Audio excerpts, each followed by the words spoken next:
Hey, Philosophy 101 class. As you know, on ground teaching has been suspended for who knows how long, and we're doing video lectures now. So for these video lectures, I have a fantastic friend and fellow philosopher who has a really awesome YouTube channel on philosophy, and I've asked him if he would help me do these video lectures so they don't turn into me just talking to a computer screen at great length. My friend's name is Kane Baker. Kane, what is your YouTube channel? It's Kane Baker 91. Kane Baker 91. I'll link you guys. These videos may go up on his channel as well. I have no idea. I suppose if they're really awesome, then they will. So we're just going to pick up where we left off, which was starting a chapter on personal identity. Kane and I are going to introduce you guys to the problem of personal identity and the questions philosophers ask about it. And then we're going to go over a textbook reading of Richard Swinburne. In our textbook, which is the Norton Introduction to Philosophy, 2nd edition. It's on page 499. Kane has a PDF of it. He's read through this with me, and I think that's everything. Is that everything, Kane? Yep. That was more of a fumble than our initial recording, but yeah, it'll have to do. Okay, so I'm looking at the textbook now, and I noticed in my reading that there is this example of the Star Trek teletransportation. They call them transporters in Star Trek.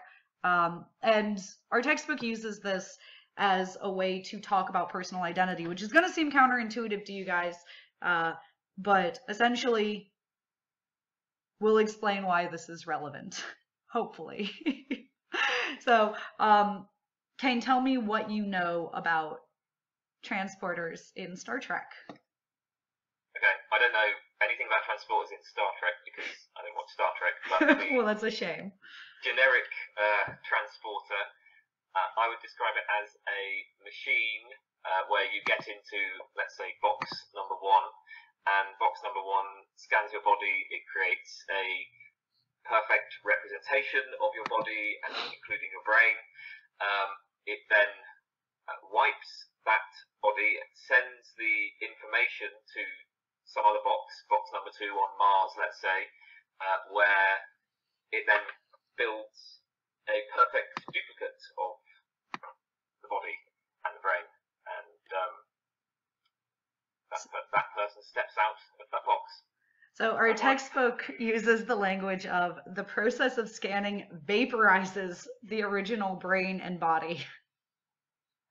And then it asks, but why should you care? Here you are on Mars, stepping out of the receiving station with a new brain and body that are just as good as the original. If you're afraid of teletransportation, that's like being afraid of flying, and you should just try and get over it. So this is kind of a sideways way to come at the issue of personal identity. But I think as much as the textbook is kind of flip about fear of transportation, that's really the heart of personal identity in this regard. Because I have no problem with it. I would transport myself and not feel as though anything bad had happened. I wouldn't have any concerns, and that makes this especially difficult for me to talk about because it just seems like, well, obviously, I'm on Mars. That's awesome. I didn't suffer any pain. Nothing bad appears to have happened. If I try to point to something bad that happened, I can't find anything. But Kane, your intuition is not the same.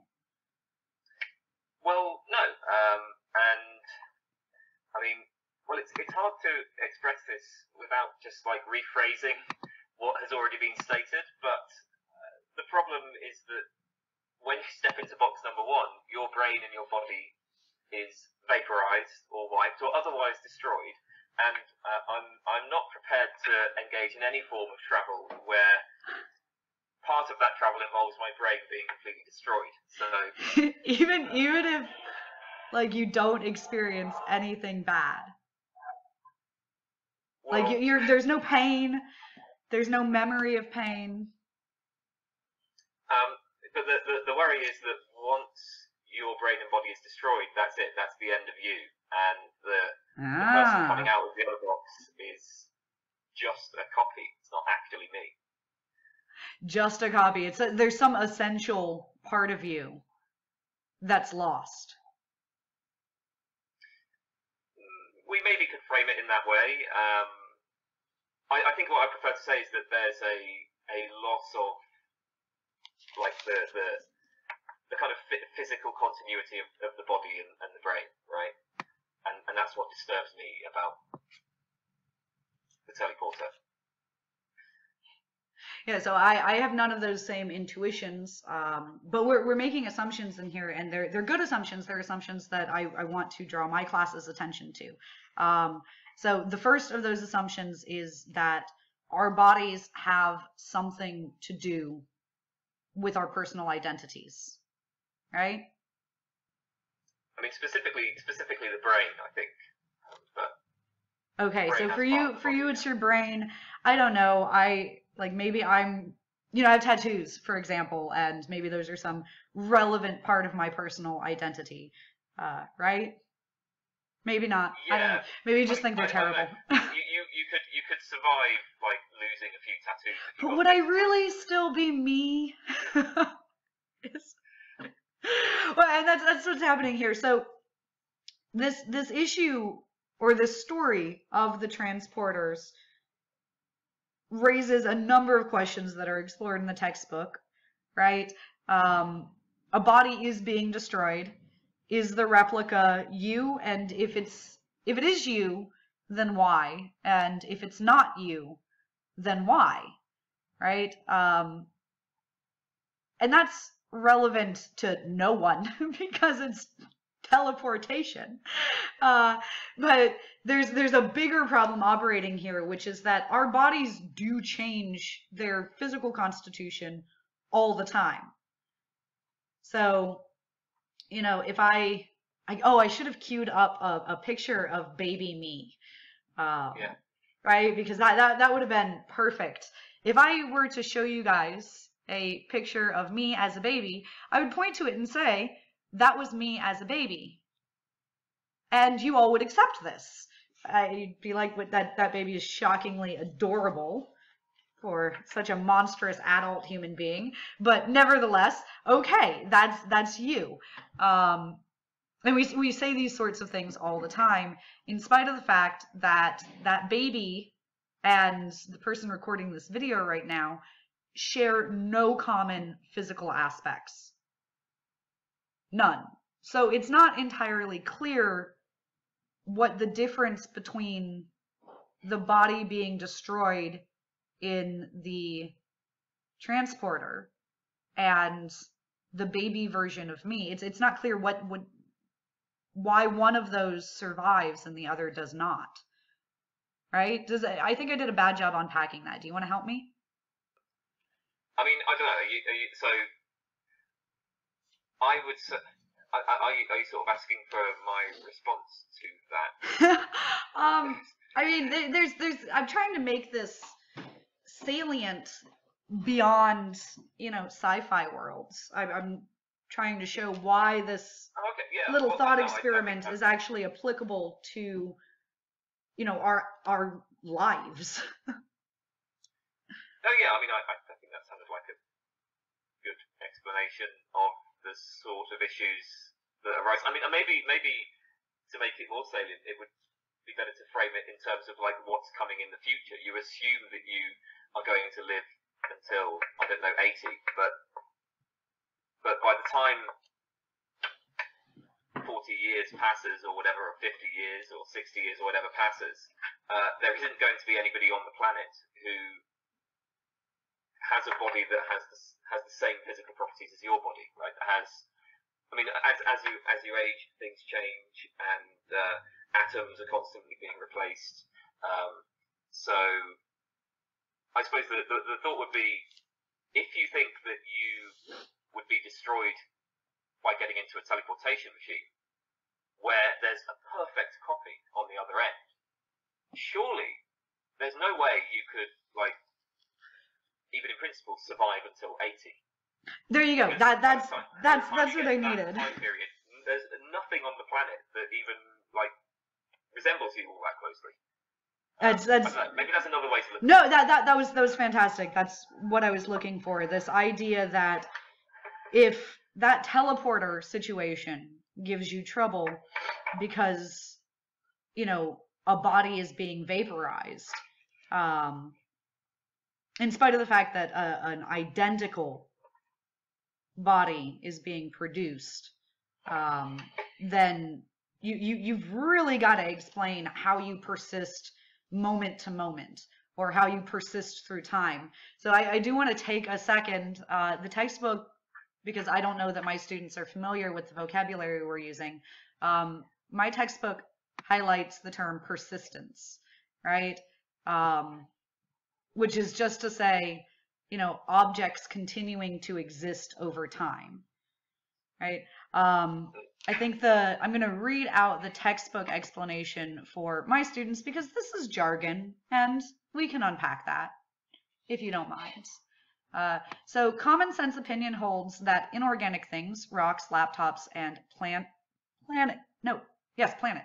and plants and animals, it's not poorly worded, typically come into existence at some time and cease to exist at a later time. For example, a certain cottage might come into existence when enough beams and bricks are assembled and cease to exist a century later when it is demolished to make room for a McMansion. A mighty oak tree, we really like oak trees in philosophy. Oh no, it's an acorn tree in Hegel, isn't it? Anyway, a mighty oak tree began life as a tiny green shoot, or perhaps an acorn, and it will end its existence when it's sawn into planks. So things survive over time. Things persist, right? But how? If they're not the same atoms that they are originally made up of, and they don't in any way look the same, because, like, I don't look the same as baby me. I don't look the same as teenage me, and 80-year-old me won't look the same as 33-year-old me. So, and we'll have none of the same parts. So how exactly do objects or persons continue to exist through all this change? I don't know. Is there anything you want to add to that? I don't think so. I think, yeah, that's the question of persistence. Right? Okay. So, yeah. Is there anything else to identity that I should draw anyone's attention to? Well, I mean, it's not obvious that, like, whatever it is that makes an object persist through time is just, in general, is going to be the same as what makes it the case that a person survives through time. Like, it's not obvious that we're going to be kind of, like, when I say this pen persists through time, and why does this pen persist through time, right? It's not obvious that what makes this pen persist through time is the same as what makes me persist through time. I don't know if I explained that very well. Oh no, it's okay. Yeah, so right? persons are going to be different to objects. Is that what you're getting at? I mean, basically, yeah. that's pretty much it. Well, I mean, it kind of it opens us up this idea that there's something more to personal identity than just numeric identity. Maybe? Is that way off base? I don't have you on screen, so if you're making an expression, I can't see it. I've just got the textbook up, which means if you held up a pen, I'm really sorry nobody saw it. Your video was lagging out, so this is what we get. Okay, my mistake. Yeah, no, I had held up a pen, but I mean, hopefully I'm sure it was super helpful. I'm pretty sure my students and anybody else who watches this can imagine you holding up a pen. I can try again. Let's see. Yeah, you appear to wait. You're moving again now. Oh no, you're frozen. Okay. But yeah, so I'll be staying on the textbook, which talks a little bit about what it means for things to be identical in terms of numeric identity. It's maybe helpful for philosophic discussions, and anybody trying to read about personal identity or even get into philosophy at all should have an idea of what numerical identity is, which is just to say that one thing is literally the same as another. The textbook uses the example of Lady Gaga and Stefani Germanotta. I don't know if that's how you say her last name. Those are the same two people. I think the philosophic literature usually uses the example of Venus and the morning star. So we refer to the planet Venus as the morning star. But even though those have two different names, they are numerically identical, meaning they are one and the same. So we're looking for, when we say personal identity, I think the textbook actually says it really well. The philosophical literature on personal identity is often structured around a search for a criterion of personal identity. This is an idea that can be difficult to understand, so it's worth spending some time to get clear about it. But essentially, we're looking for the necessary and sufficient conditions to say one thing, say, me, Cole, at, 12 a.m. is on, in 2020 is numerically identical, is one and the same as Cole at 12 a.m. on, what is it, March 17th in 2025.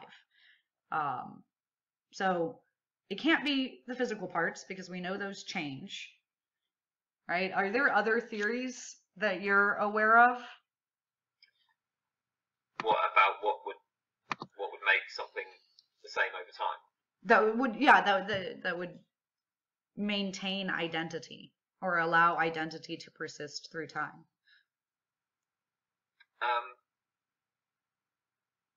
I'm not sure I've understood the question, because aren't we going to be looking at one of those theories? We are, but I maybe we can do a brief overview. Okay. Yeah, sure. So, one alternative option. So like you said, so there's this one initial thought might be that what makes it the case that something persists through time is just the maintaining the same physical parts, right? So the pen persists through time just as long as all of the atoms in the pen that are there at time number 1 are still there at time number 2, something like that. And then an obvious alternative to that would be that what makes it something the same thing over time is something maybe more like the maintenance of the overall pattern or organization of parts. So, you can are you showing a video of me here? Nope, you don't move at all. I'm right. I'm highlighting. You've to describe. You're pure audio. What I have in mind. I'm so sorry. You're gonna see this, and you've frozen in a very unflattering. So, what I could do is, I don't know, take off parts of this pen. I could maybe if I've got the side of it, I could maybe scrape off part of the side and then use some, I don't know what it's made of, plastic or something to fix that part. And you might say, well, it's still the same pen, even though some of the parts have changed. It's got the same overall organization. And maybe you could sort of keep doing that over and over and over again to different bits of the pen, taking bits off and replacing bits until at time number 2, all of the atoms in the pen are different to what they were at time number 1. But because it has maintained the organization, the same, like, overall structure for that time, it counts as the same thing. So that's an alternative approach. So just slow change over time. And we will look at that, and I'm glad you brought it up, because the one we look at today goes in a totally different direction. So that's essentially continuity of parts, which is to say that there's no moment when all the parts are replaced. Yeah. If it's sufficiently slow over time, like it is with our bodies, then you have continuity from, you know, for me, 1986 to now in 2020, and even though all the parts are different, they've been changed slowly enough over time that we have a story of how we got from 1986 to 2020. A physical story, right? We can account for this replacement of atoms. So that is a possibility, and I tend to like that sort of thing better than the one we're looking at today. But I want my students to take note, and I've highlighted here in the textbook on page 502 kind of a criterion for personal identity, which is A, who exists at T1, which stands for time 1. In my example, it was 1986,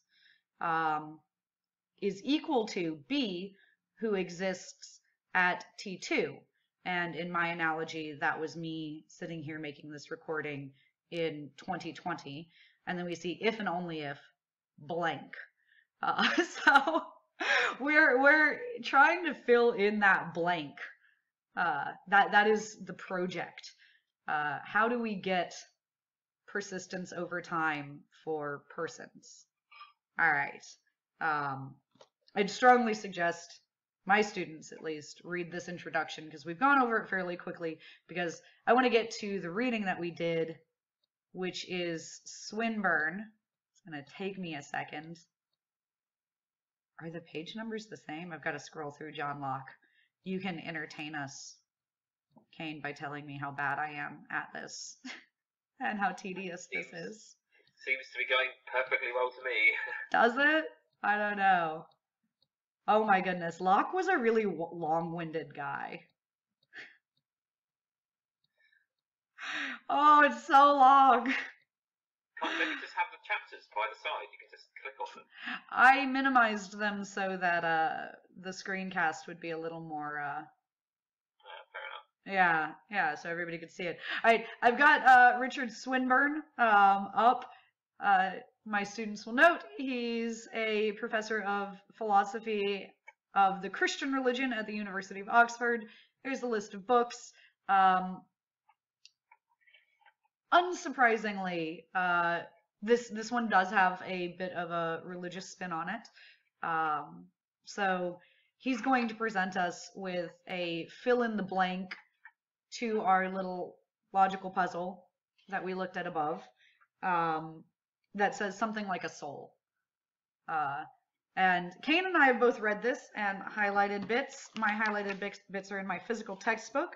But if you haven't read this and you're in my class, I'd strongly suggest you stop and please go read it. I know you guys don't like to read them because I explain them to you line by line, but this is just really gonna suck, and I don't think I'll be able to have Kane help me out if we're literally just reading textbooks aloud to you guys. So, you know, Swinburne begins with this initial statement. We should probably stop and analyze that. I'm going to read it and highlight it for my students. There seems to be no contradiction in the supposition that a person might acquire a totally new body, including a completely new brain, as many religious accounts of life after death claim that men do. To say that this body sitting at this desk in my room is my body is to say two things. And he's going to say first that he has control over that body, right? He can wiggle his arms and legs and do these sorts of things, right? He's going to highlight this like volitional control we have over our body. He talks about opening some doors, that sort of stuff. And secondly, it is to say that my knowledge states of the world outside this body, my knowledge states of the world outside this body is, states is plural. Wouldn't it be knowledge states are? Anyway, derived from their effects on this body, which he is overly complex, but he clarifies. I learn about the positions of physical objects by seeing them, and seeing them involves light rays reflected by them impinging on my eyes and setting up nervous impulses in my optic nerve. So I don't want to challenge him anywhere here. Do you, Kane? Did you have anything to say about this? No, I don't think so. I think that's fine.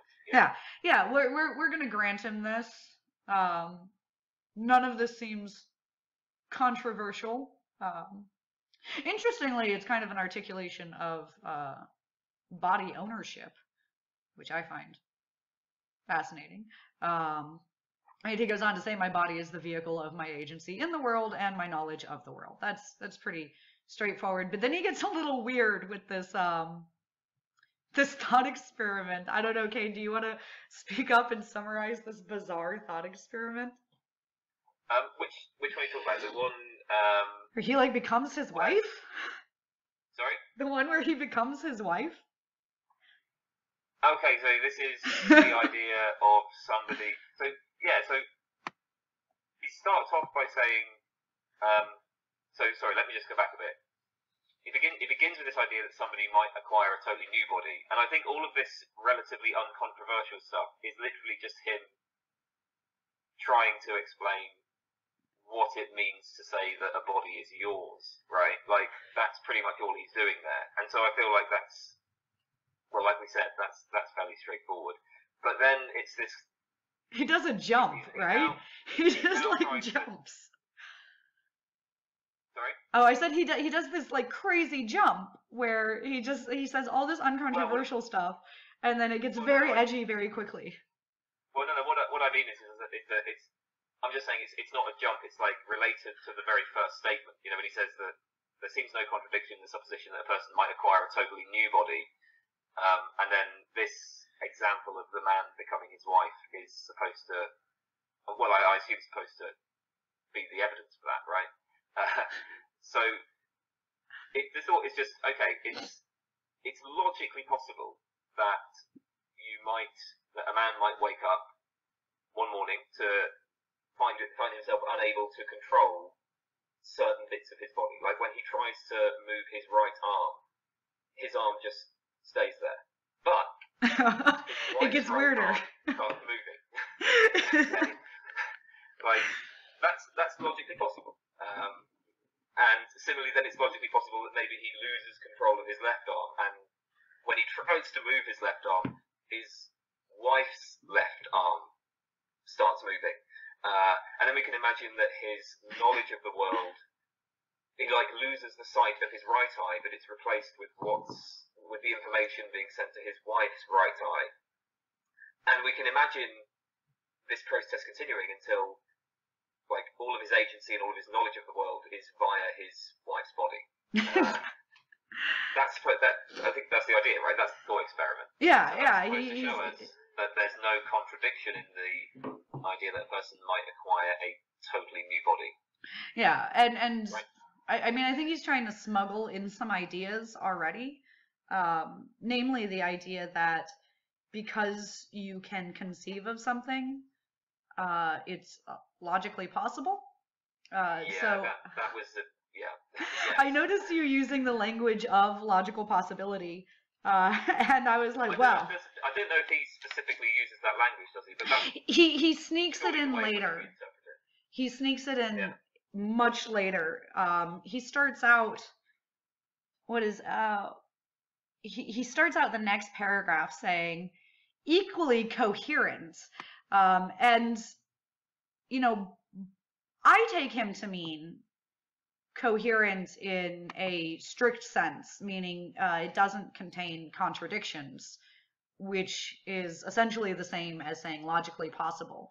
But he's real sneaky about this, right? So we can go along with him and say, okay, so yes, I can imagine waking up in bed and suddenly I'm basically in my wife's body. It happens slowly, right? But it's not, I can imagine it. So he uses this idea of imagining to get to conceivability, to get to logical possibility. And I am going to be calling him out on that as we go along. So he goes he goes on. Oh, my page is jumping around.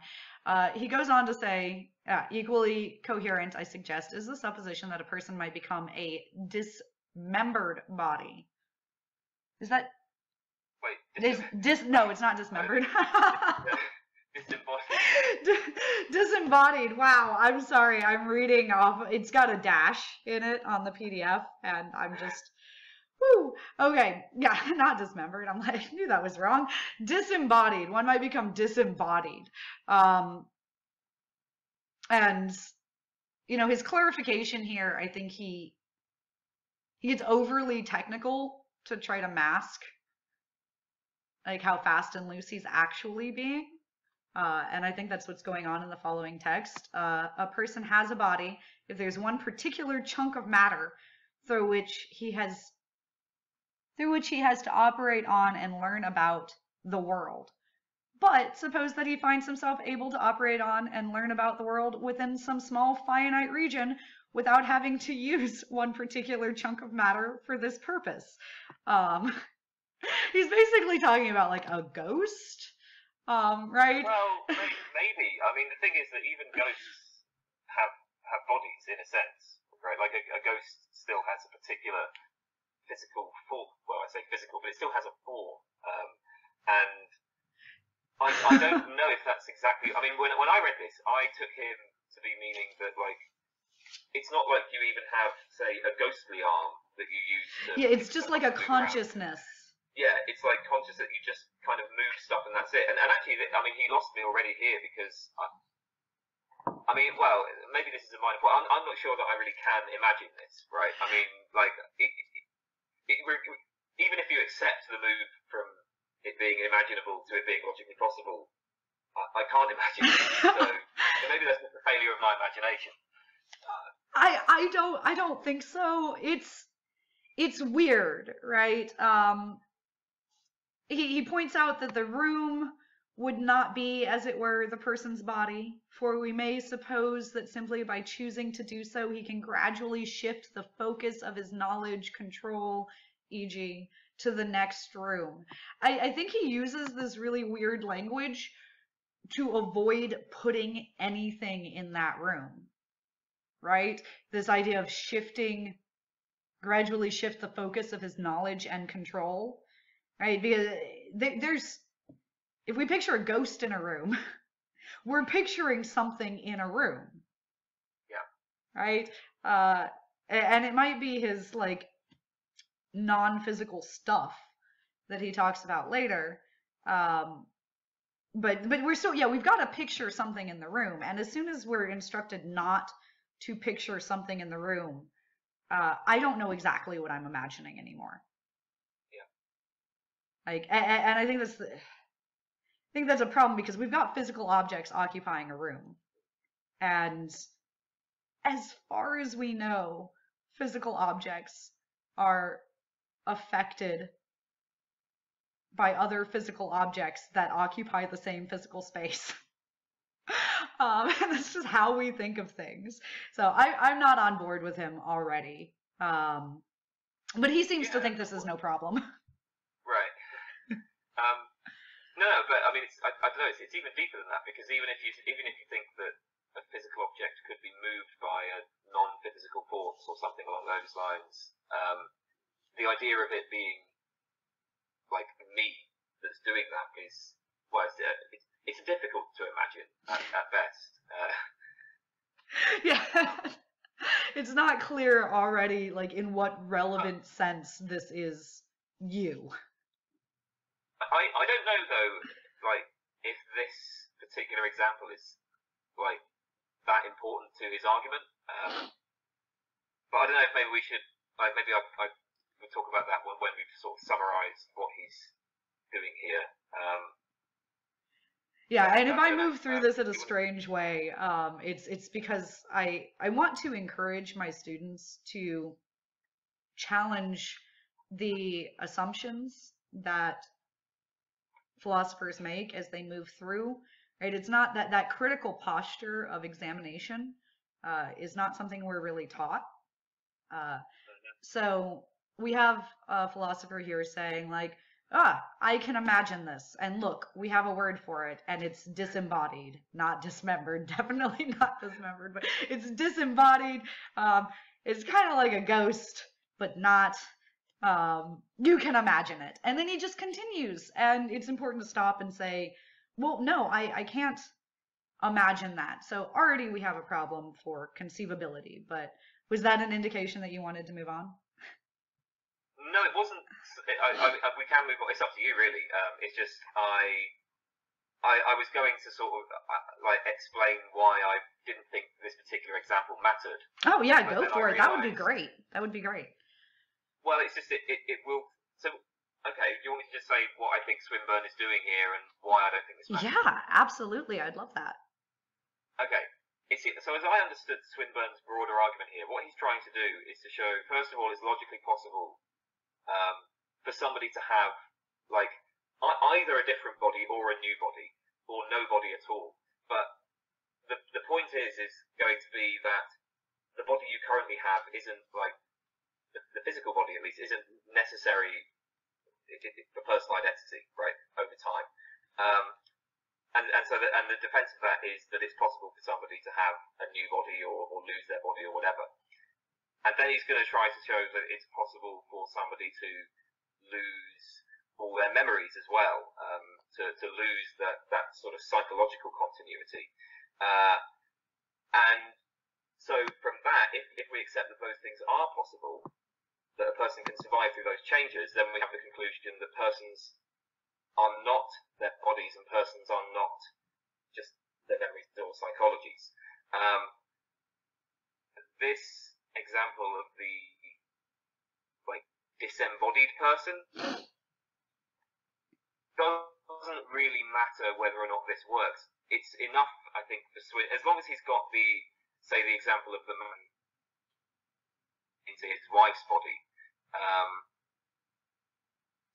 that alone is probably enough for his argument, if I've interpreted his argument correctly. Does that make sense? Well, so yes, it did. I have read more Swinburne. I'm not sure that's quite right. We can get a little off topic. I like doing that. So, Swinburne is going to want to, I mean, in order to get to substance dualism, you're going to need to move away from any kind of body being necessary. Right? Yeah. So I think dismissing this example that early, I think he does need this example. I think he does need us to get on board with him saying that the supposition that a person might become disembodied also seems coherent. I think he absolutely needs that. Okay, yeah, but then you don't necessarily have to frame that as like in the way that he's done, you know, as something, as a person consisting of a sort of disembodied force that just moves things.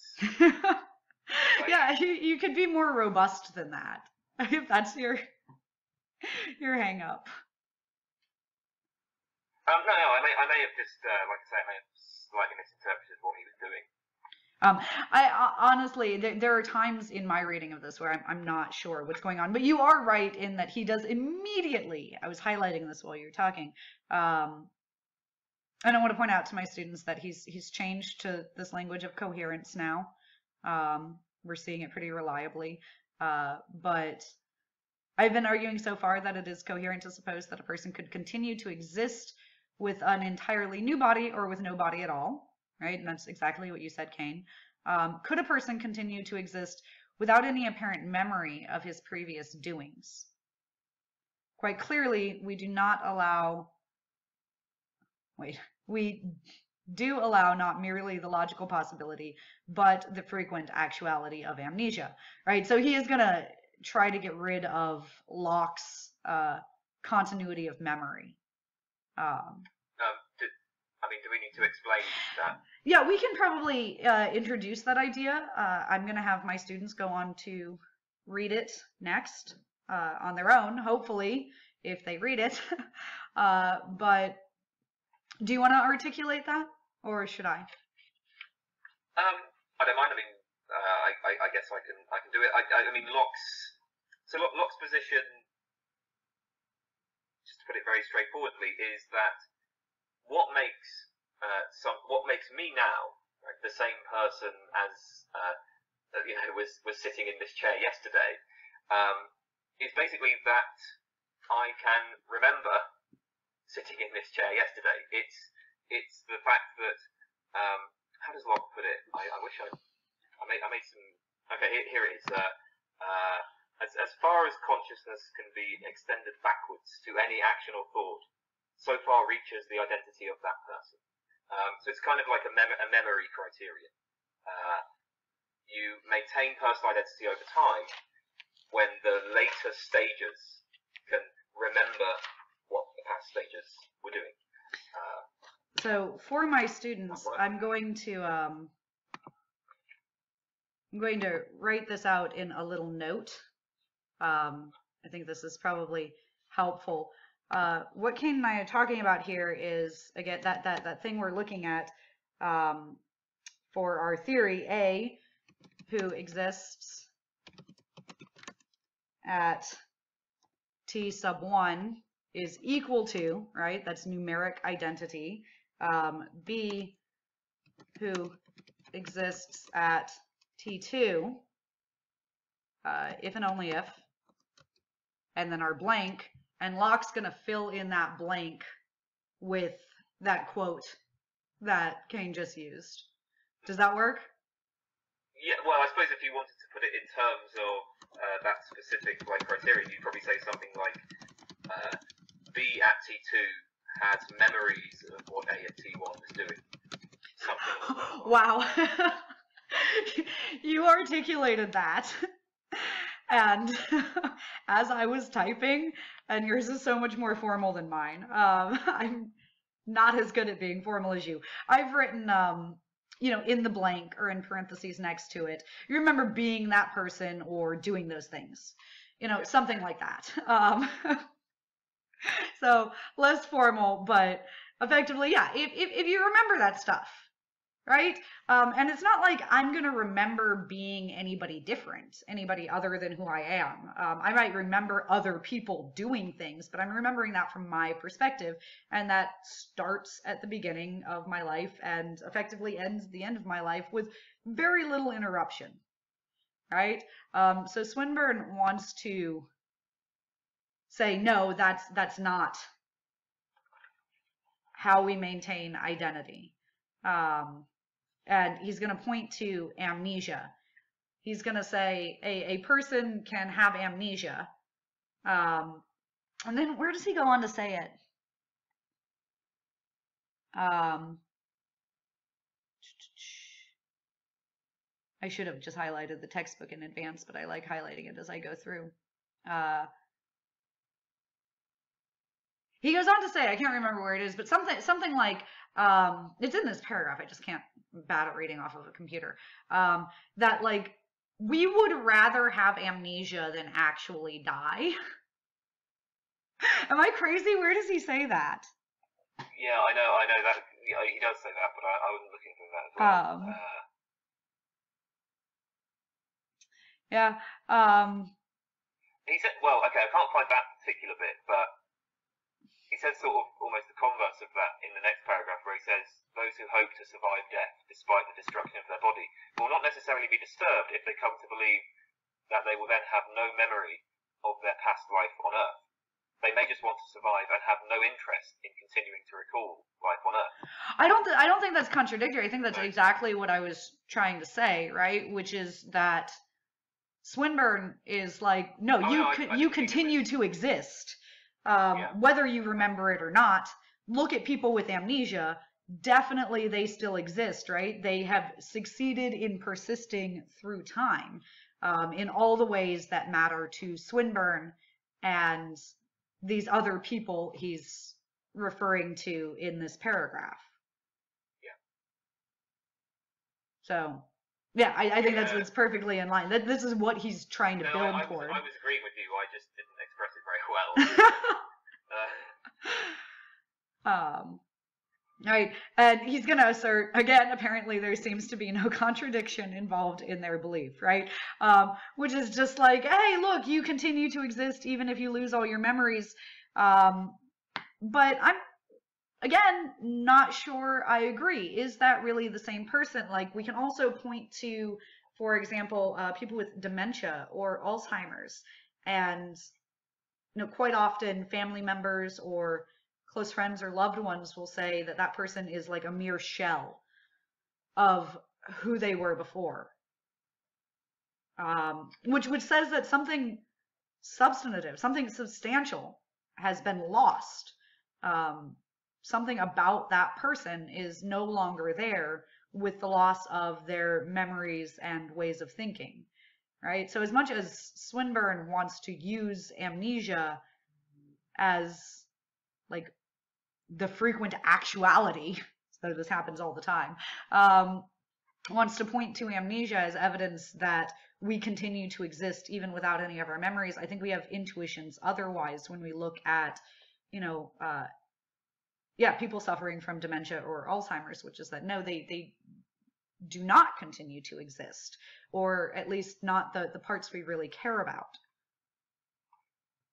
Well, my intuitions are actually different from yours. Oh. At this particular point, yeah. But the problem is that I do worry that we might just be facing like just a clash of intuitions here. Yeah.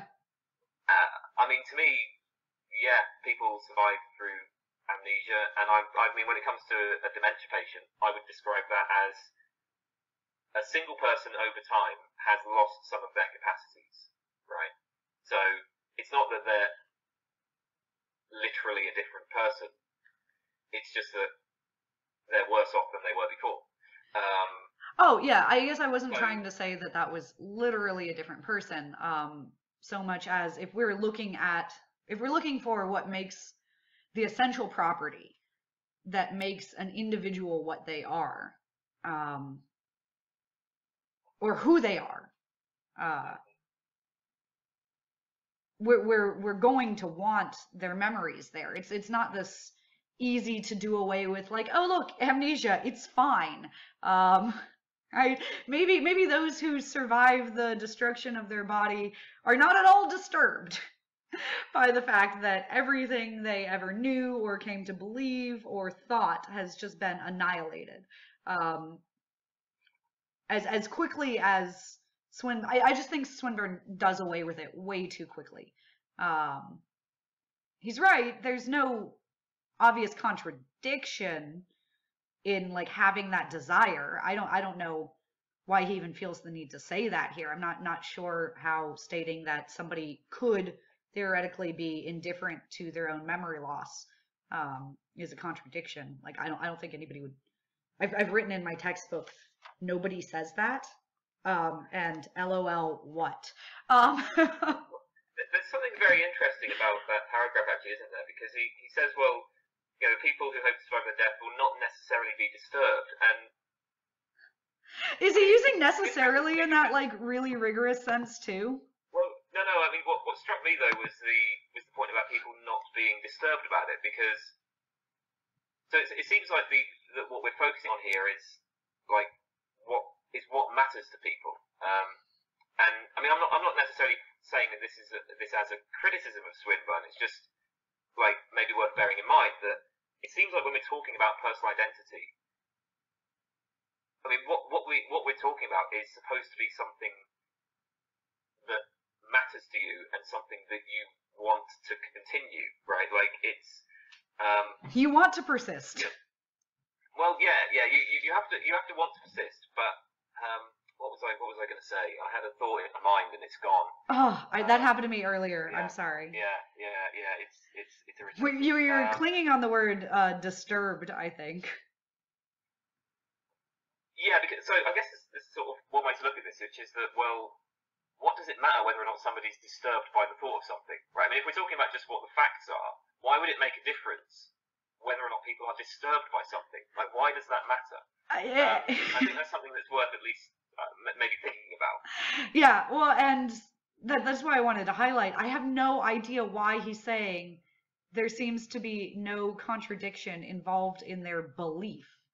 Because, first of all, I don't know that he's articulating a belief here so much as he's articulating a sentiment, right? And okay, yeah, there's no contradiction in not being disturbed that you have lost all your memories. But can there be a contradiction in that? That's like saying there's no contradiction in my enjoyment of chocolate cake, right? Like, why would there be? We wouldn't expect there to be. I don't understand why these authors do this. Maybe I'm missing something. I think that, you just articulated very well, I think, what my concern was, or my thought was when I was reading that. I mean, for what it's worth, like, I personally wouldn't be that disturbed. I mean, like, I'd much rather, like, to me, the idea of losing my memories is bad, but it's not like, it's not really bad. I feel like I would survive that, right? So that's my intuitions being in line with Swinburne at this point. Oh, this is interesting. What conclusion to draw from that? Because it would deeply disturb me, and this might be why we have such differing intuitions about the transporter. I'm concerned with my memories, and you're concerned more so with your body. All right, very groovy. I'm glad we found that. Hopefully that's demonstrative for my students. All right, I do want to move on though and make sure this video isn't just the longest thing in existence, because we could do this all day. So this is where he does the language jump that we talked about earlier, right? Not merely is it not logically necessary that a person have a body made of certain matter or have certain apparent memories.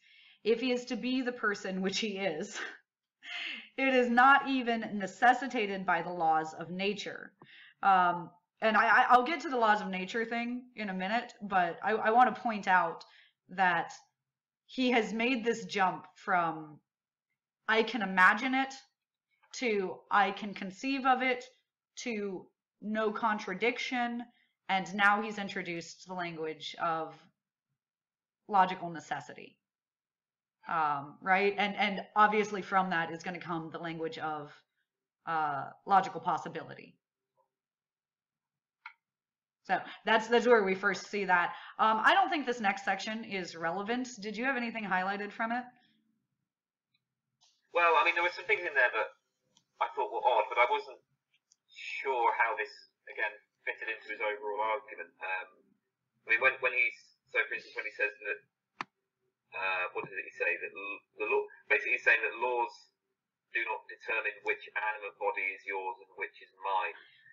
You went for the exact thing I was highlighting as you said it. That was couldn't have been scripted better. Yeah. What the justification for that was. Yeah. I'm not sure. I think this is just to say that like there's nothing, on the level of like a triangle has 3 sides, that's gonna insist that this be the body I have, and I don't actually have a problem with that. I mean, until we get to determinism, which my students have not gone over yet, but I have a problem with necessity and possibility in general, but beyond these like large metaphysical problems, yeah, sure, there's nothing written in the law, like the physical laws of the universe, that say I have to be exactly the height that I am, or something like that, right? Right, Once we get into brains, maybe. Because if we had a different brain, then we'd be different people. But I don't want to linger on this. Yeah, that was how I interpreted him actually. Was just saying that there's nothing that dictates that you have the body or the psychological framework and constitution that you do. I mean, which I guess maybe we shouldn't let him get away with it. A totally different body and a totally different brain, and yeah, I don't know. I mean. I kind of don't want to let him get away with this because, let's say the brain that I had was just like 5 neurons. Here's the thing that really stood out to me, right? So it says, just the same arrangement of matter and just the same laws could have given to me the body and so the apparent memories which are now yours. And to you, the body, and so the apparent memories, which are now mine. And it's like, no, they couldn't. And I really can't get my head around that at all. Right? Well, because, I mean, he says just the same arrangement of matter. And that's why I brought up determinism, because it's like, well, no. I'm sorry, but just the same arrangement of matter and just the same laws will produce over and over again me and my body and you and yours. Yeah. They will never produce this other way round system. I wonder if what he's trying to say is that, like, my point of view, as it were, right, could have been in your head, right? And like, because at the moment I sort of have this. I'm here. I have this point of view on the world, but I could have been where you are, right? Could be sitting in Las Vegas staring at this screen. And your body. I mean, maybe we're moving over this too quickly. Because there's a lot of garbage in here. So it needs either God or chance to allocate bodies to persons. And I know Swinburne would be like, well, no, I said God or chance. I'm not begging the question. But the idea of allocating bodies to persons presupposes the existence of unbodied persons that can just be stuffed in whatever bodies they want, right? Yeah. I mean, if we think that something like a soul exists, then I guess we can imagine that the soul that's in me. Yeah, could get zipped into. Yeah, it's exactly. It's very difficult to imagine that I, as a person, could be in you. Like, what the hell? I don't know. I don't even know what it means. But, I mean, even so, you already have to presuppose the existence of a soul. And he's also already essentially saying that that is what makes a person what they are, not the body. There's a whole lot of smuggling. Because, like, I mean, he does, so... Well, no, just in the sentence structure, in his word choice, it needs either God or chance to allocate, right? So when you allocate things, you distribute them, bodies to persons. So you have persons, right, which is going to be a soul that is, then allocated a body. You cannot construct that sentence without the presupposition of a soul. Yeah, but what I mean is that, like, at the moment, right, Swinburne isn't using the language of soul. Right? No, he's not. He's being sneaky. No, he's not using that language. He's just saying, well, that I could have had a totally different body and totally different brain and all this stuff. But then my point is, he does, like, in the opening pages of the text, he presents this argument that it's possible for somebody to acquire a new body or to lose their body entirely, and it's possible for somebody to lose their memories entirely. And if both of those things are possible, then... But if you agree with him that both of those things are possible, if you think that argument works, then I suppose then he's going to move to the conclusion, well, it's possible that I could have had your body and your brain and all of your memories and so on. See, does that make sense? Yeah, I think we're going to continue to stick on this idea of, like, well, what does it mean for you to have my body and brain and all my memories? Wouldn't that just make you me? Right, yeah. And it's going to continue to look incoherent to people who are not on board with him already, I think. All right. I do want to move past this paragraph. I'm moving kind of quickly. I hope that's okay. It's up to you. Yeah. So we had just been talking about moving on. I should have looked at a point to move on to. What was the next? Because I skip quite a bit, and now I'm thinking maybe I shouldn't have, because he's got this account of Aristotle here. Yeah. Right, and that's kind of when we actually get into substance dualism. Yeah. Although he makes this really bold claim right here. I could just leave my positive theory at that personal identity is unanalyzable. And I'm not even sure he's shown that. Probably I should take a moment to clarify unanalyzability for my students. So there's a footnote here. To analyze personal identity would be to provide a general account of the following form. P1, person 1, is the same as P2, person 2, if and only if P1, person 1, stands in relation R, that's a relationship between them, to person 2. So it's filling in this blank that we made right here, right? Things are identical with this stands in a specific relation to P2. So that would be an analysis. And what Swinburne is saying here, it's unanalyzable, is like, well, you can't fill in the blank. You can't do it. It doesn't break down. Is that a fair articulation of that? Yeah, I think so. I think a good example of this would be color terms like yellow. Yeah. So it seems like we can't kind of break down the concept yellow into other concepts, right? We can't analyze it in that sense. Imagine trying to explain what yellowness is to somebody who's colorblind. So I've constructed the sentence, the cup is yellow. Oh, I wrote IFF, and then wrote and only if. So the cup is yellow if and only if the cup stands in relation R to yellow, to yellowness. Is that what how we would construct that? Well, what I mean is that it sort of looks like yeah, it's just yellow.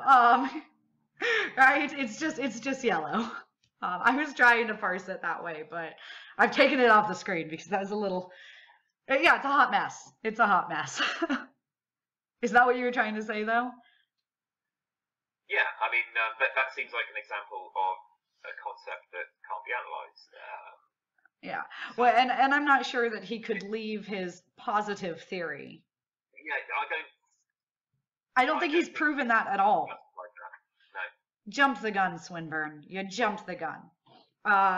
So he does go on. What's the next part you have highlighted here? Because this is largely just, Aristotle's account. We can go over it. Aristotle's account of the identity of substances. A substance at one time is the same substance as a substance at an earlier time, if and only if the later substance has the same form and continuity of matter with the earlier substance. Do we need to break that down any? So, I mean, I don't know, I think it's actually fairly straightforward. So to say that it has the same matter is just to say, like we discussed at the beginning, imagine a pen with all of the atoms, right? The same. But so it looks like that's not going to be enough, because I could, for instance, crush the pen. I could put it under a hydraulic press and just flatten it. It looks like it wouldn't be the pen, even though the atoms would all be the same. So you also need to have the same overall structure. That's not quite actually what. Yeah. You started making a better argument. You started making you made it better. You started adding your own own bit, right? But I mean, he restates it here. On this view, a person is the same person as an earlier person if he has the same form as the earlier person, right? Both are persons. And I think we can substitute like, well, we can't, but for your pen example there, it's shaped like a pen.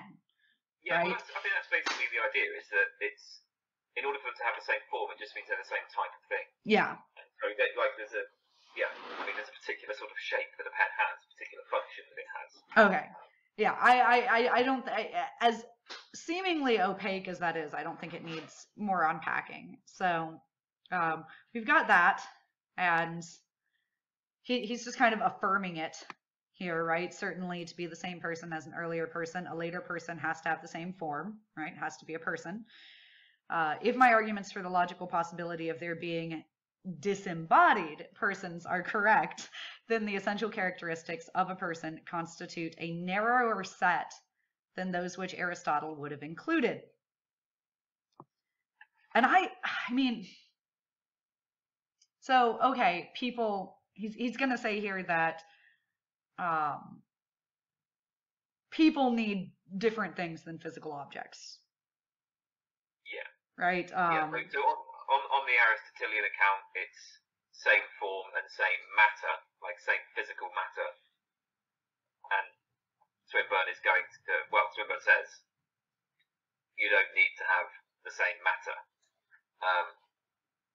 And not even really this, well, form here, by when he's saying person, I assume he again means like soul. Or like essence, or something like that. Yeah, yeah. So not like he doesn't human mean, shaped. Like, I mean, I think it's obviously he doesn't mean that you need to have the same psychological capacities, psychological traits, right? Because he's already just, well, he's just argued that you can like lose all your memories. So. Well, and if you did, I mean, if that were the position he was taking, then he would have a very difficult time explaining like how people change their minds, or like why 5-year-old me and 33-year-old me do not like any of the same things. Like, I'm definitely not into the same stuff I was into when I was 5, right? So we just have this really accessible example of why that doesn't actually solve the problem of personal identity or persistence over time. So yeah, I don't think he's saying that either. I don't want to just throw out a whole section of what he's saying. Certainly not the section where he introduces substance dualism. I mean, there is one thing I just quickly draw attention to, and it's at the bottom of page 516, where he says, okay, if my arguments are correct, showing that two persons can be the same even if there is no continuity between their bodily matter, we must say that in the form stated, the Aristotelian account of identity applies only to inanimate objects and plants and has no application to personal identity. We are then faced with a choice, either of saying that the criteria of personal identity are different from those for other substances, or trying to give a more general account of Aristotle's of the identity of substances. Is it just me, or is he just ignored the possibility that there might be like a completely different account that's appropriate for both? He's saying we need either a more general account than Aristotle's, or we need to say the criteria of personal identity are different from those of other substances. But surely there's the third alternative, which is that Aristotle is just on the wrong track. Which, I mean, he was frequently, so. Which he doesn't need to address. I hadn't noticed that he does kind of try to force this like false dilemma of like, it's definitely Aristotle, it's just more or less of the same thing. I hadn't noticed that. Thank you for pointing that out. I think I was too up in arms that like substances had just been thrown in here without clarification or explanation, right? Other substances. Like, what is that mysterious thing? What's going on with that here, right? Yeah. Why even posit the existence of that? Which bit specifically are you looking at here? Because in that paragraph, that section of the paragraph you read, right? Okay, yeah. So yeah. So we are then faced with a choice of either saying that the criteria of personal identity are different from those of other substances. Why is personal identity already a substance? Slow your roll. Like, Swinburne, slow down. Did that happen and I didn't notice? Or trying to give a more general account than Aristotle's of the identity of substances. Yeah, I guess I'm effectively saying, yeah, like maybe Aristotle was wrong too. What are we doing with these substances?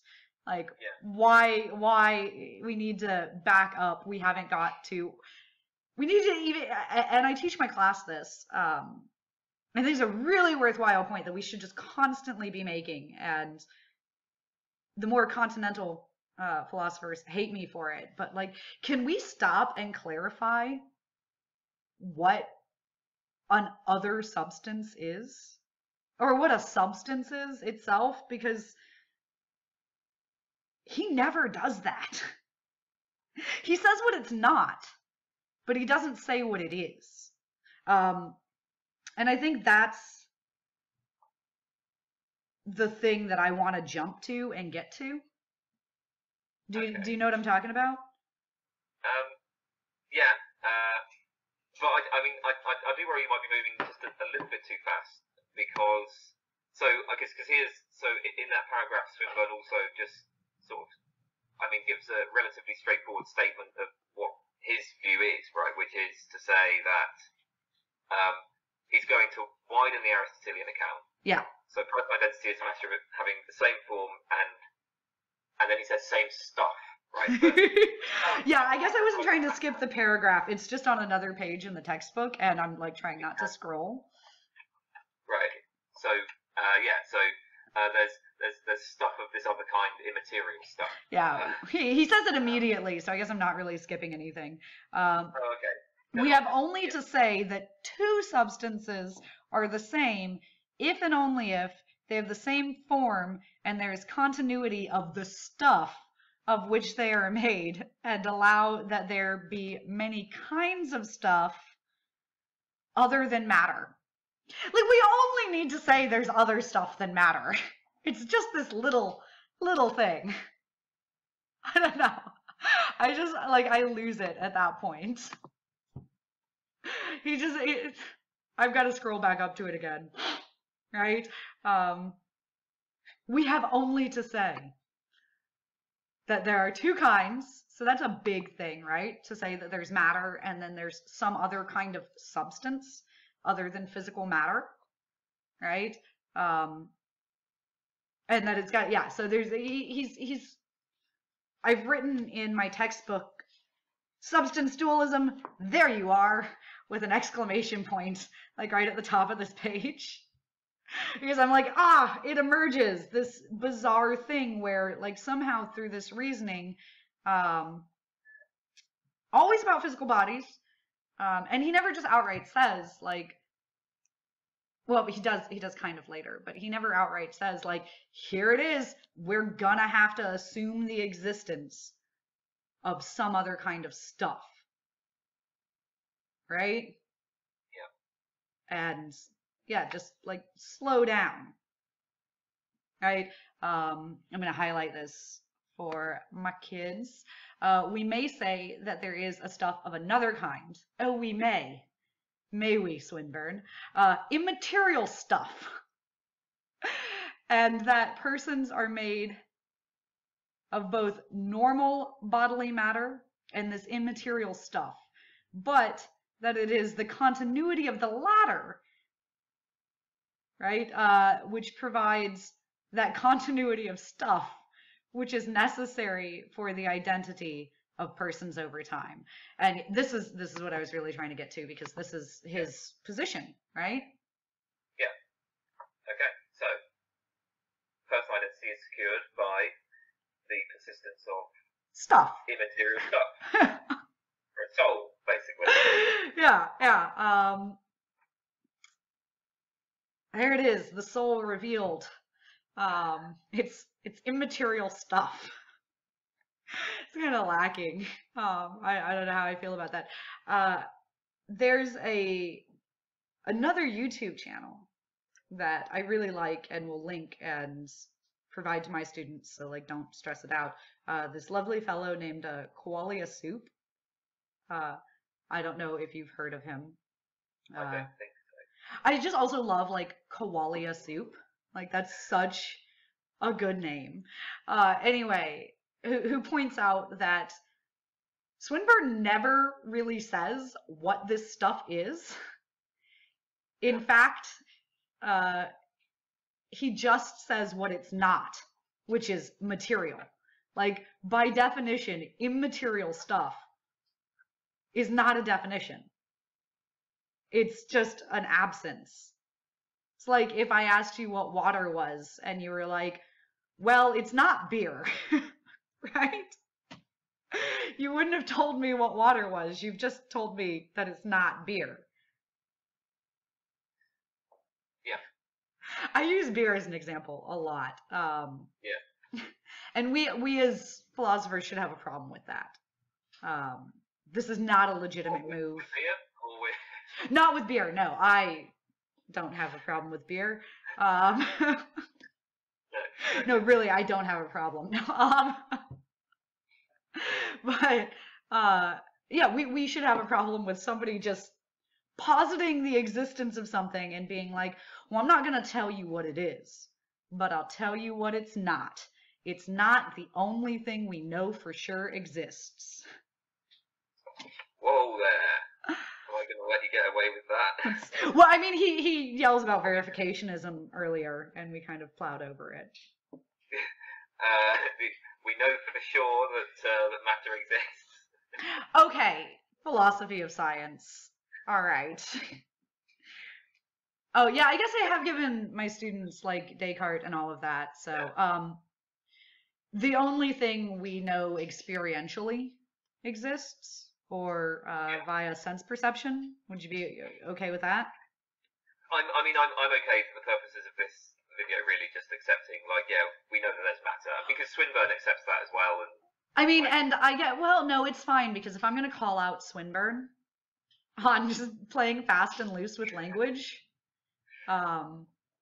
then I should be called out on it as well. No, for sure is sloppy, so you're right. We don't actually have to even say matter, do we, really? We can just say, look, there's a body here, right? There's hands and a heart and liver, right? All of that stuff, right? We have a pretty good idea of what that is and that it exists. I think we can say that, can't we? Yeah. Okay. It's we can, stuff exists. Stuff exists, right. But it's one kind of stuff. It's the physical kind of stuff, the material kind of stuff. And like, I should clarify for my students, I asked at the beginning of the semester that they write down why they chose to take a philosophy course, like what interested them. And a surprising number of them were like, does love exist? Or does peace exist, right? These obviously immaterial things. And it's like, well, what does it mean for like love to exist or peace to exist? Do you mean like, is there a representation of it on Earth?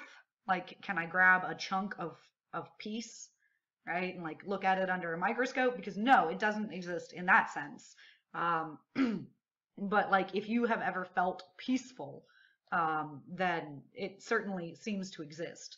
So when I'm talking about the existence of stuff, I guess I'm making like a ontological claim, right? Like there's one kind of thing, and it's physical, so it's material stuff. I'm going to stay away from physical because like electrons and, I mean, they're physical, but yeah. Anyway, there's one kind of thing, one kind of stuff we're aware of, and it's material stuff. So he just, it's shocking to me that he just defines this other stuff in terms of, well, not the one thing that we interact with and base all our understanding on. Yeah. There's also, and I almost worry if I've like misinterpreted the argument, because this seems to be such an obvious problem. But he begins. So why is it that Swinburne thinks that the matter is not necessary, that the material body is not necessary for personal identity? Because he could be in his wife. No. Yeah, but that's it. It's on the basis that, well, I can imagine a situation where I lose my body, right, but I'm the same person, right? Personal identity is retained despite losing the body. But, okay, let's say we postulate this immaterial stuff, the soul.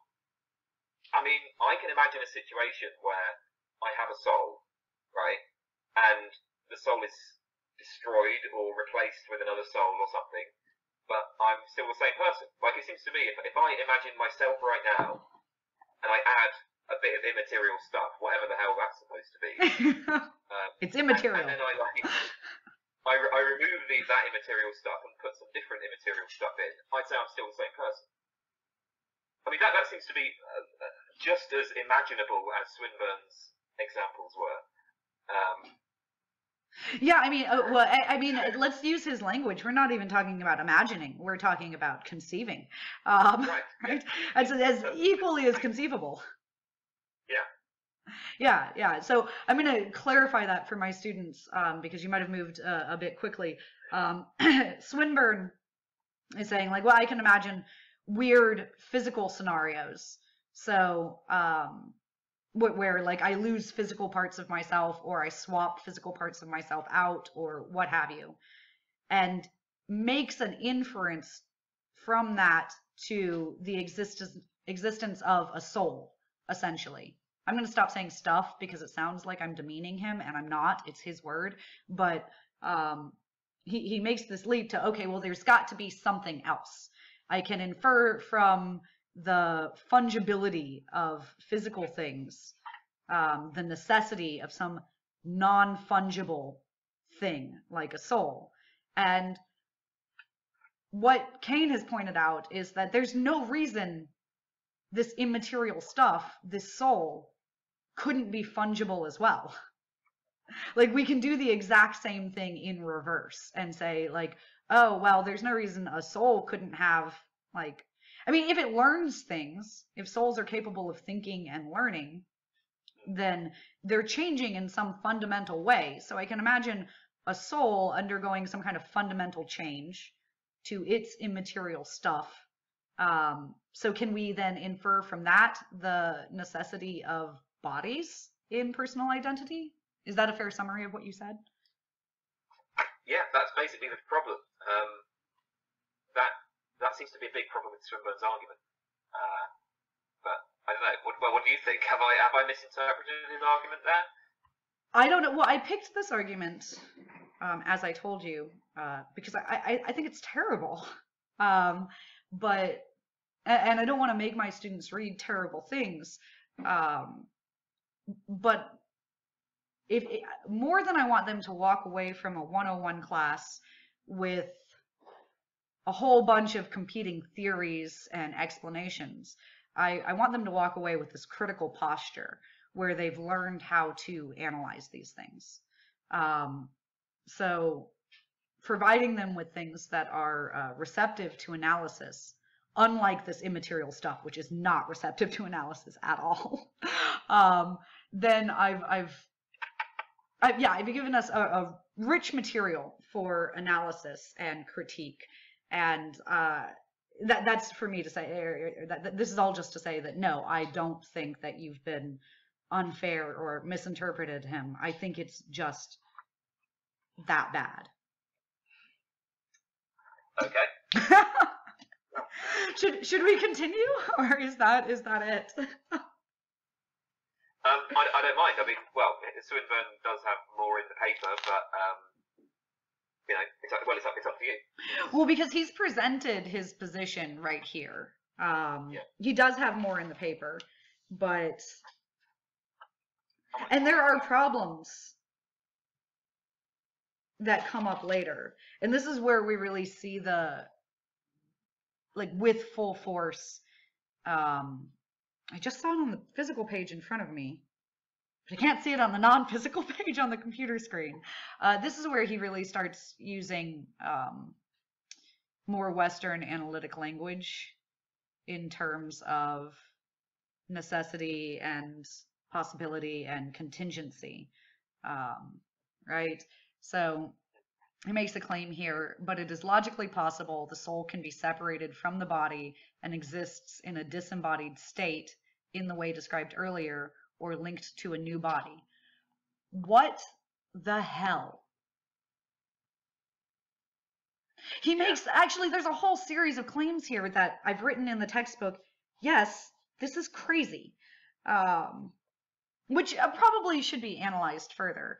I can't just get away with calling him crazy, but he makes all these claims. The soul is the essential part of a person, and it is its continuing which constitutes the continuing of a person. Like these are big claims that I don't think he's given us any reason to accept. So, you know, if you're watching this as somebody who already believes in an immaterial soul, then probably this is uncontroversial to you.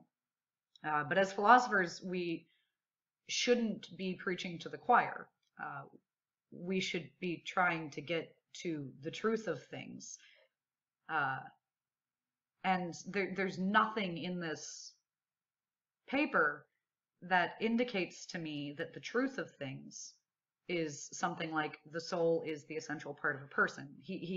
There's no work that I can see done here to make me think that some essential truth has been achieved in that claim. Did I just mic drop? There's another crazy claim. We can move on to the next one because it's the next sentence. While on Earth, the soul is linked to a body. Yeah, okay, yeah. Like, how do you know that? Where'd you get that information from? Like, I mean, if you're postulating the soul as being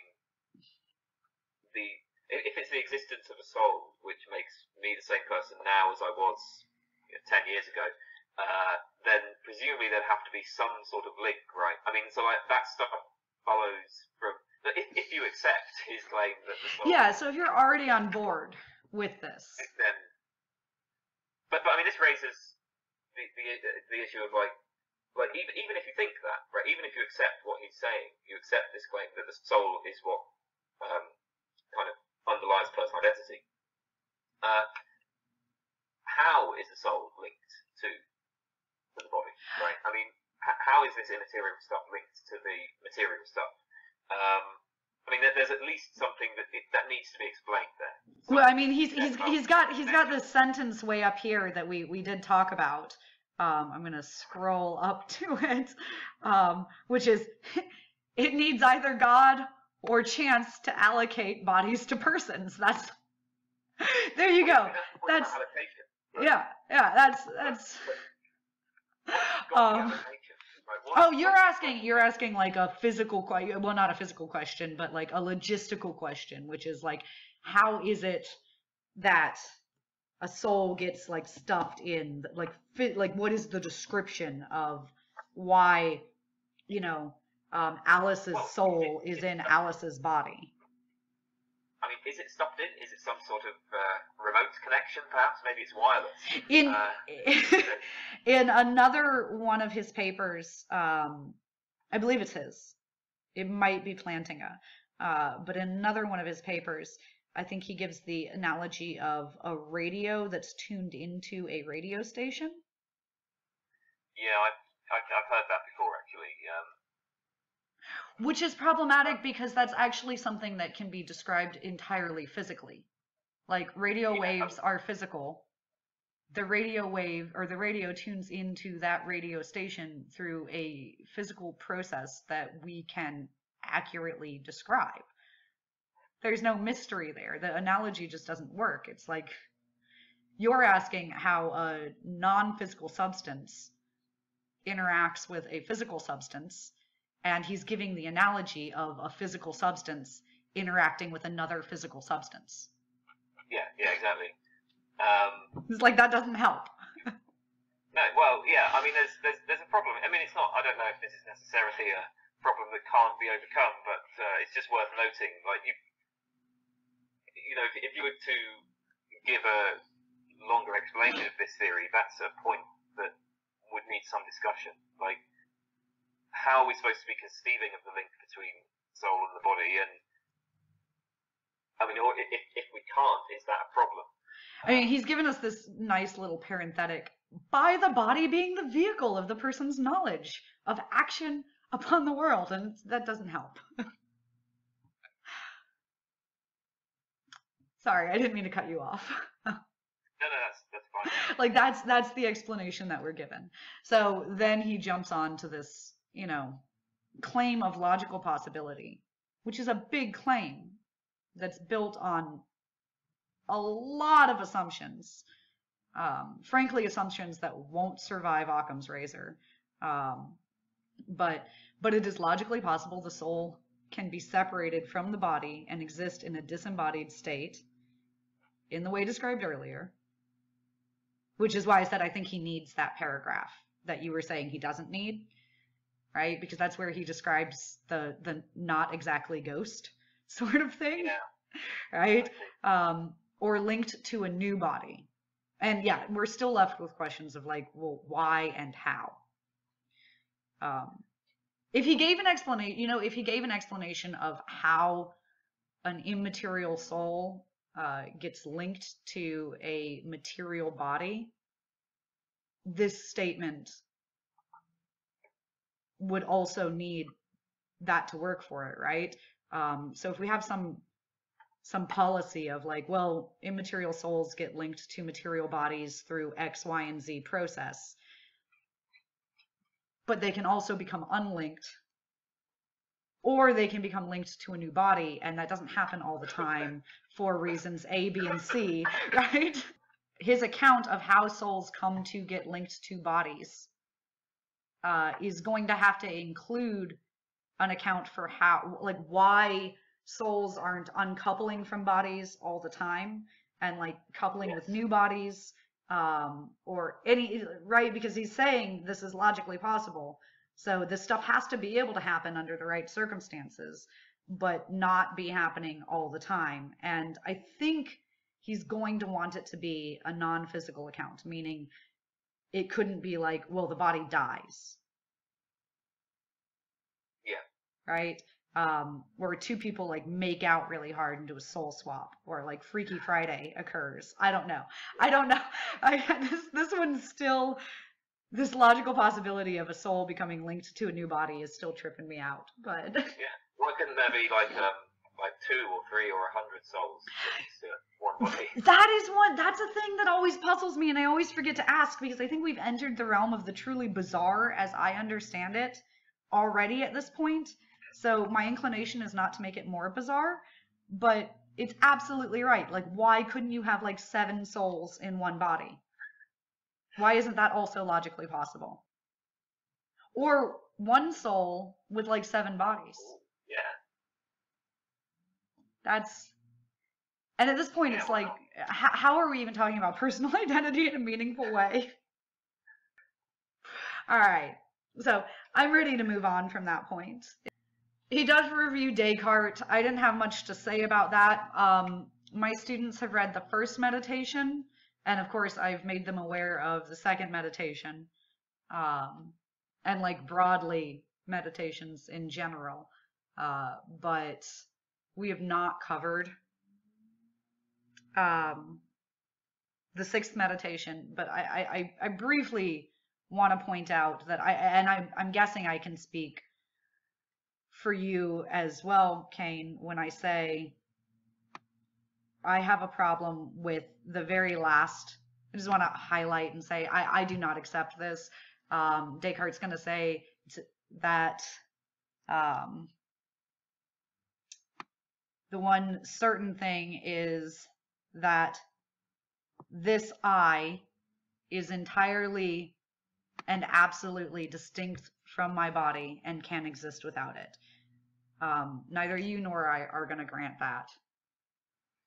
No, And I think the argument that Descartes gives there, I think it kind of has the same sort of problems as Swinburne's earlier arguments. Insofar as it requires like a move from imaginability to logical possibility.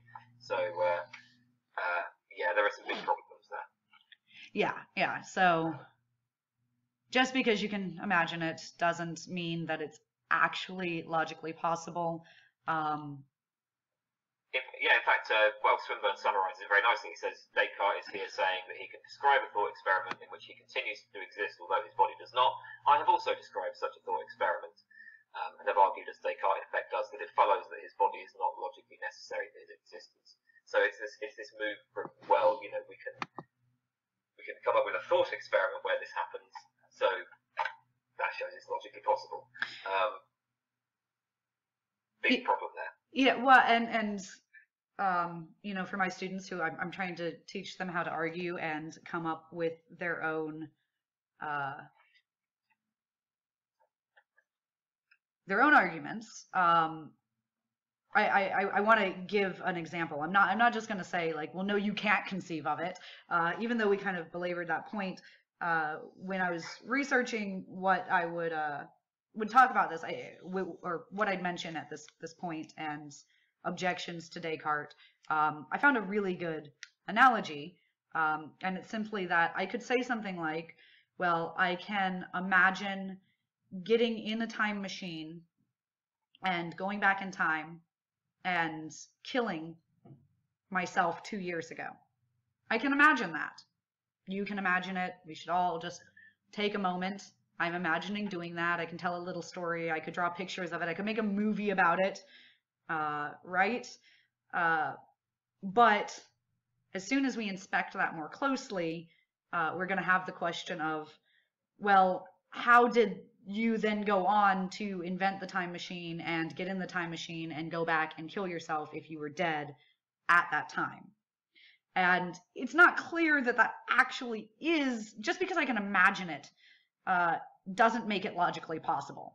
That contains logical contradictions, that story I told. So I can imagine it. I could produce a thought experiment that went along those same lines, and I would say, yep, that checks out. I can imagine that, but that does not amount to logical possibility. So yeah, I hopefully my students and anybody watching this will engage in that sort of reasoning where it's like, okay, is conceivability in an informal sense the same as logical possibility? And I don't think it is. And to infer from that, logical necessity is a bit much. These quite often we think we can conceive of things that actually we cannot when we try to conceive of them in any kind of detail or with any kind of explanation, which might be why what Swinburne has produced here is so resistant to investigation, because as soon as you start trying to investigate it, it starts falling apart, just like the story of me killing myself. Not me killing myself, my future self killing my past self. So we're not going to make that jump with either Swinburne or Descartes. It is entirely possible to challenge this like thought experiment form of reasoning. And I think all readers should. Again, if we're trying to get to the truth of the matter, not just trying to find essays that confirm our pre-existing beliefs, we should challenge the actual conceivability of both these thought experiments. Can I also say another thing, actually? So I think Swinburne has actually quite a nice summary of his general argument, where he says, now if we take the wider Aristotelian, this is on page 517, just below the paragraph we're talking about. Now if we take the wider Aristotelian framework for granted that the continuing of substance involves the continuing of some of the stuff of which it is made, and since the continuing existence of Descartes does not involve the continuing of bodily matter, it follows that there must now be as part of Descartes some other stuff, which he calls his soul, which forms the essential part of Descartes. Now, obviously, we've talked about how, well, maybe we shouldn't take the wider Aristotelian framework for granted, and maybe the continuing existence of Descartes doesn't depend on, that maybe this argument that Descartes gave doesn't work. But even if you grant all that stuff, right, maybe the conclusion to be drawn is actually personal identity just isn't a thing, right? Maybe the conclusion to be drawn is that people don't survive over time. I mean, that's another assumption that Swinburne is making here, that he needs to give an account that will accommodate the fact that people survive over time. And that's kind of an assumption that we've actually been making throughout this discussion, which is not just obvious, right? It's not like that can just be taken for granted. Maybe the thing we should be concluding here is that objects just don't persist over time. People do not persist over time. Well, and this is probably a really good point to end on, actually, because I think we've come full circle back to our intuitions about the transporter. And the question at the beginning of this chapter, which I'm not going to scroll back up to, but I'll read, is what sorts of changes can we undergo and survive? Can we survive the destruction of our bodies? And does it matter if we don't? And my inclination with the transporter is, in part, I'm not married to personal identity. I'm not that concerned with it. I've seen the change I've undergone in the course of my lifetime, and some of the women I have been are strangers to me. I don't feel any like autobiographical attachment to them. I certainly don't feel like a strong autobiographical attachment to my childhood self. I mean, this is going to give us all sorts of problems, like, do I have to fulfill contracts that I signed yesterday if I'm going to say I'm not the same person? And that, those issues can be addressed practically, but I'm not stressed out about stepping into a teleporter because I don't care. You've told me already, not you, but the thought experiment of the transporter has told me already that the one thing I care about is safe. And that's continuity of memories and not feeling pain. I don't suffer. Nothing suffers, I should say, because, let's uncouple ourselves from personal identity language. There is no suffering happening, and there is continuity of memory, which is what I'm concerned with. So I don't know that, it matters at all. I'm not convinced it does. Is that what you were getting at there, or is that just a conversation killer? Is it what I was getting at? Well, yeah, I guess, that's one way to look at it, I suppose. I guess I was suggesting that, like, maybe even something as simple as, removing one atom of an object means that object is no longer the same. Yeah, it's a different object. It no longer... for purely practical purposes that we kind of classify objects as being the same over time. That seems like an option that Swinburne doesn't address. So I'm going to write this in for my students into our little possibility, because you are into our necessary and sufficient conditions, because you and I have kind of articulated a new fill in the blank there, which is something like A who exists at T1 is equal to B who exists at T2 if and only if they share all physical properties. Or just all properties for people who want to suppose that there's a soul. Okay, yeah, if you want a soul, they share all properties. That this is a possible solution to our puzzle, as stated. It's simple. It might not be satisfying because it means accepting that you don't exist, not a you in any robust or, you know, a psychological sense, right? There is no survival over time. Yeah, simply, how do we persist over time, right? If the question is, our answer is, we don't.